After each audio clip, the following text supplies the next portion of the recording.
Bonjour à toutes et à tous, on se retrouve aujourd'hui pour le fond de notre petite gorgeous coloriée avec les crayons, les feutres aquarellables.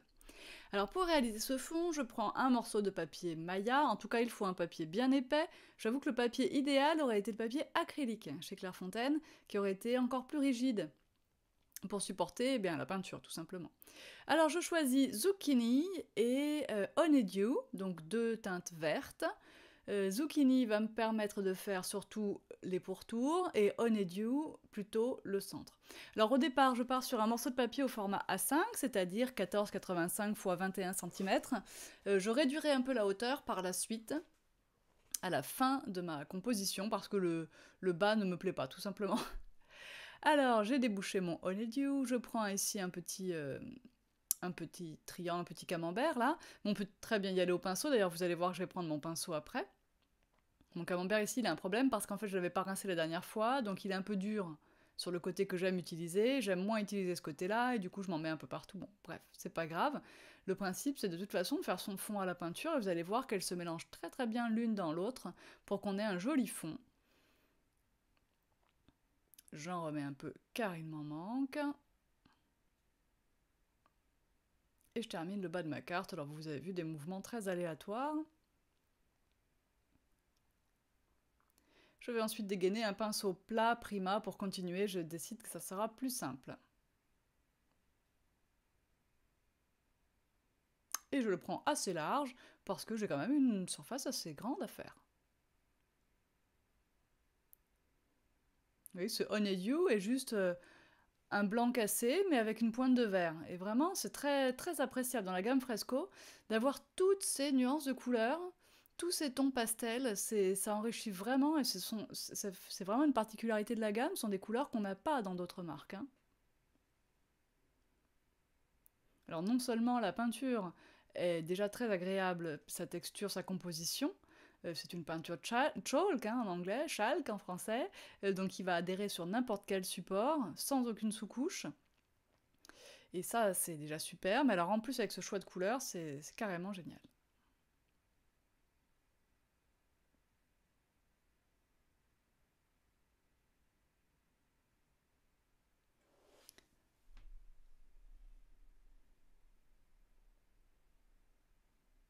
Et voilà, il n'y a plus qu'à faire sécher un petit peu.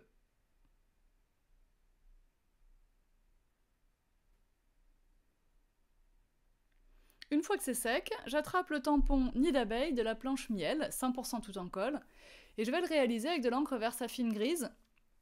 Et en fait, je vais pas utiliser l'encre Versafine pour sa couleur, mais pour sa propriété à séchage lent, et notamment sur un fond peint à l'acrylique.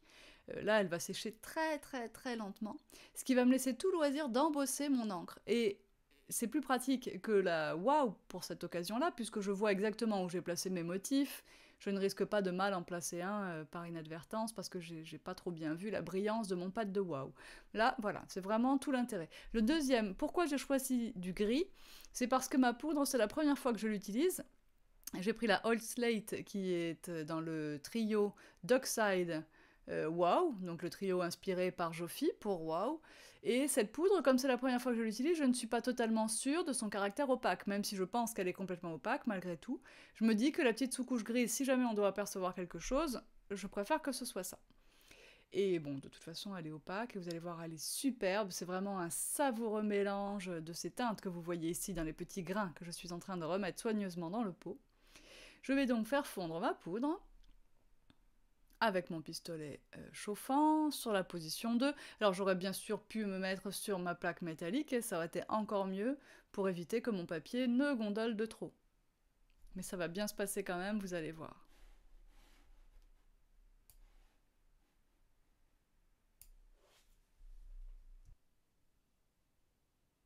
Donc j'ai accéléré un peu ce passage, dans la vraie vie c'est un peu moins rapide.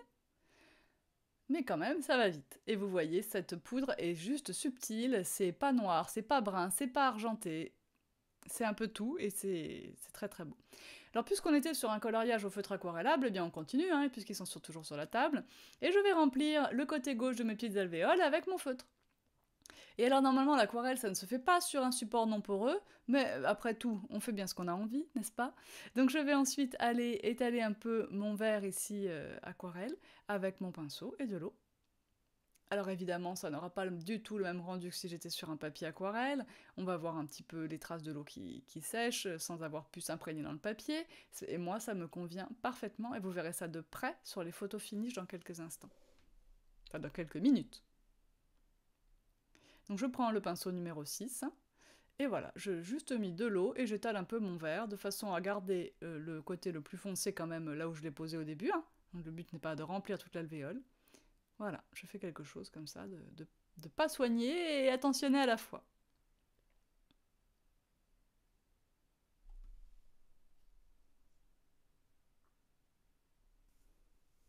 Allez, on accélère un peu le mouvement.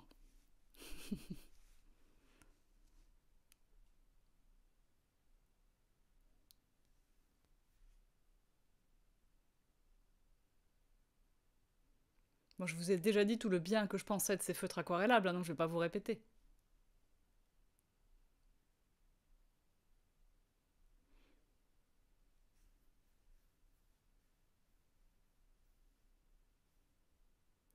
Maintenant, je vais prendre toujours la planche miel, le tampon marguerite, le plus grand, puisqu'il y a deux formats dans cette planche miel, il y a le format vraiment adapté carterie, puis le format un peu plus grand.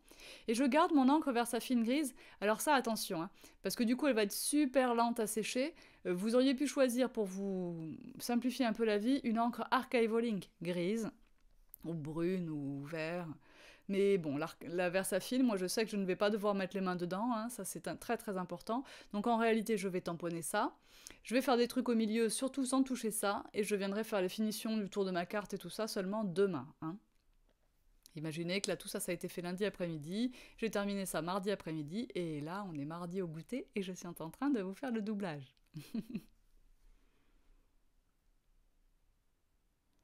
Alors ensuite, le principe était de jouer avec ma petite gorgeous, mais en 3D.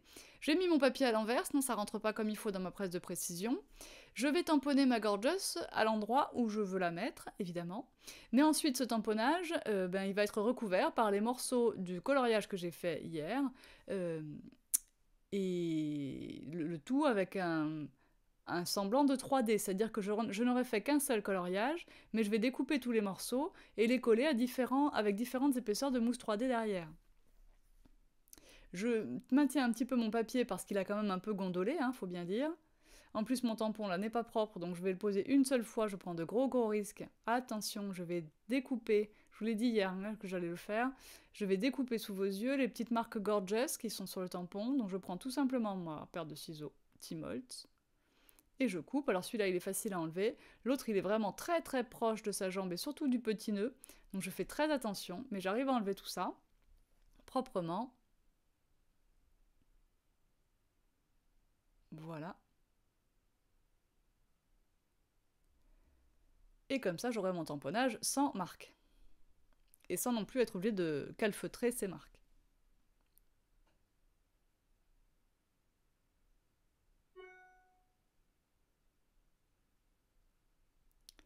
Donc, je place maintenant ma gorgeuse correctement, en faisant attention parce que le tampon est encore plein d'encre. Parce que hier, vous vous souvenez, j'avais dit on ne déplace pas la gorgeuse de la presse de précision, car à la fin du coloriage, on va retamponner une fois. Et je vous ai dit, j'ai oublié de le faire. Donc voilà pourquoi mon tampon était resté en place dans la presse et n'avait pas été nettoyé, puisque j'étais censée devoir m'en resservir. Ici, je prends l'encre hybride MFT. Pardon. Et donc l'hybride MFT, elle va sécher plus vite que la Versafine.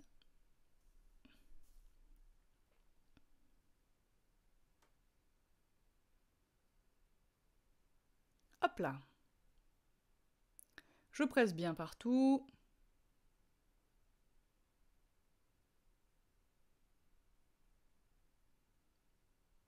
Plus le tampon est grand, plus il faut bien insister vraiment sur toutes les zones. Hein. Plus le tampon est grand, plus vous avez un petit risque d'avoir une zone qui ne soit pas réellement ancrée. Enfin, tamponnée. Voilà, donc il faudra nettoyer Madame Gorgeous, cette fois on est sûr de ne plus en avoir besoin. Et là, ben voilà, j'ai mon empreinte, je n'ai plus qu'à remplir. Et je vais découper mes petits morceaux. Alors là, je me rends compte que la jupe, il faudrait qu'elle soit décollée des jambes, parce que normalement elle doit remonter un peu. Alors déjà, je me rends compte que j'ai pas passé les tranches au feutre noir, donc ça c'est rédhibitoire évidemment. Mais vous allez voir que je vais refaire des petits découpages. Alors, je vous disais, c'est pas du tout la même technique que celle de Christelle. Il faut dire que si on regarde vraiment le profil, effectivement, peut-être, mais bon, il n'y a pas une technique en 3D qui soit vraiment magnifique, y compris le profil. Enfin, donc c'est vraiment fait pour être regardé plutôt de face, éventuellement de trois quarts. Et ici, donc on va jouer avec nos petites superpositions. Et vous voyez que j'ai commencé à découper des petits morceaux, mais je vais redécouper encore plus pour obtenir le résultat final souhaité.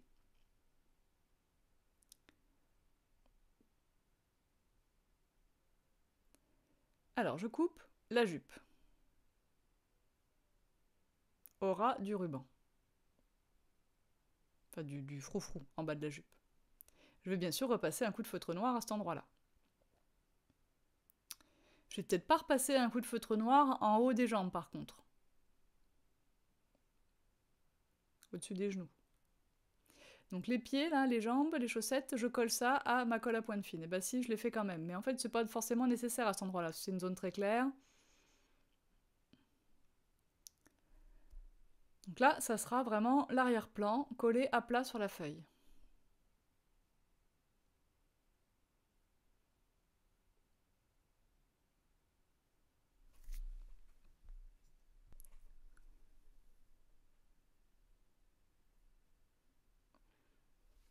Je décide que, ici, les cheveux doivent être séparés.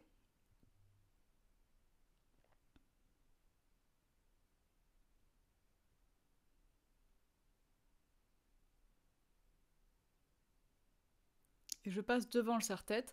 Et ensuite, je vais encore séparer en mettant la frange toute seule.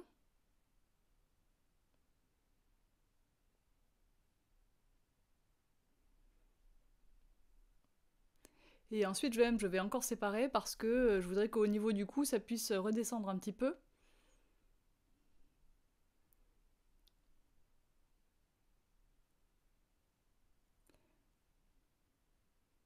Alors, les cheveux, c'est comme les jambes.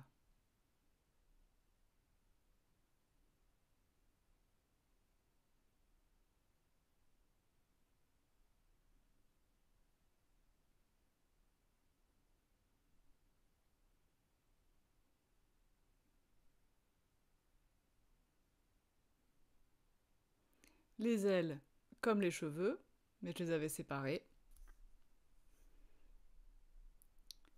Bon, après, on peut vraiment multiplier, ça dépend toujours le temps que vous avez envie d'y passer, hein. Mais les ailes, elles pourraient être sur un plan un petit peu supérieur à celui des cheveux. Mais après, là, comme je veux faire vraiment avec un seul coloriage, je peux pas non plus m'amuser à faire 15 niveaux.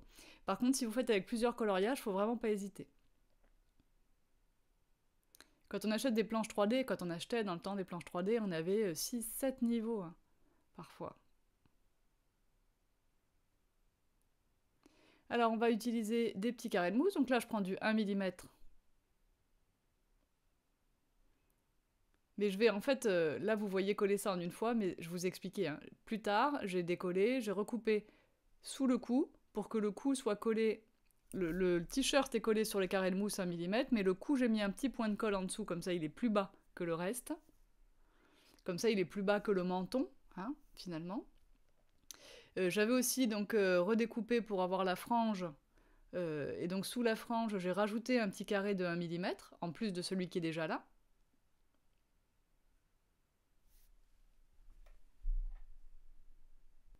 Voilà, je me suis rendu compte que la frange ça allait pas, donc j'ai collé tout ça dans un premier temps, donc je vous répète. Par la suite, j'ai mis un petit coup de ciseau sous le menton pour mettre de la colle sous le cou, comme ça le cou est collé plus bas que le menton, mais j'ai laissé les carrés de mousse sous le t-shirt. Je rajoute une petite épaisseur de 1 mm sous la frange, que je colle bien bien à sa place. Voilà, comme ça elle est plus haute que le front, que les yeux, c'est plus logique. Ensuite, je colle la jupe. Alors là, je mets des 3 mm. Simplement, ça aussi, je vais changer par la suite. Ceux qui sont collés près de la ceinture, je vais les enlever par la suite. Et cette partie près de la ceinture sera collée à la colle. De cette façon, ma jupe aura 2 niveaux sur une seule jupe.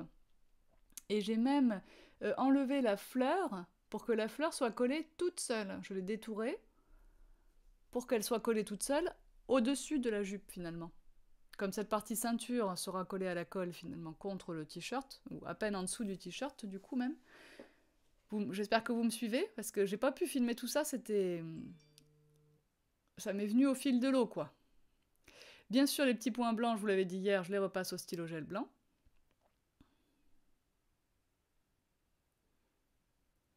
Et pour finir cette carte, comme le bas ne me plaisait pas, j'ai fini par couper le bas de la carte un peu au-dessus des chaussons noirs, et j'ai collé tout ça sur un morceau de papier craft. Les chaussons dépassent donc du cadre, et je trouve que ça donne de la vie.